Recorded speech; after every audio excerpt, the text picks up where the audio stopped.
to log in or sign in into Amazon Prime in laptop. Hi everyone, welcome back to the channel. This is Rose, and without further ado, let's begin. Launch a web browser on your device. For this demo, I'm using Google Chrome. Click on the search bar at the top of the screen and type in www.primevideo.com and press enter on your keyboard. Depending on your internet connection, it will take a few time to load.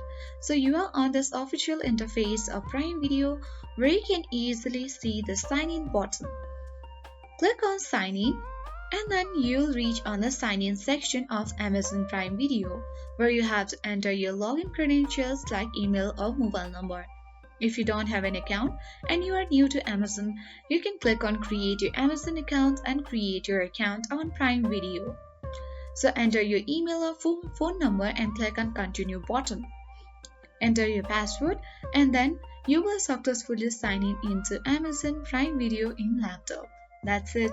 I hope this guide was helpful. If it was, then do like, share, comment and don't forget to subscribe. Thanks for watching and I'll see you in the next video.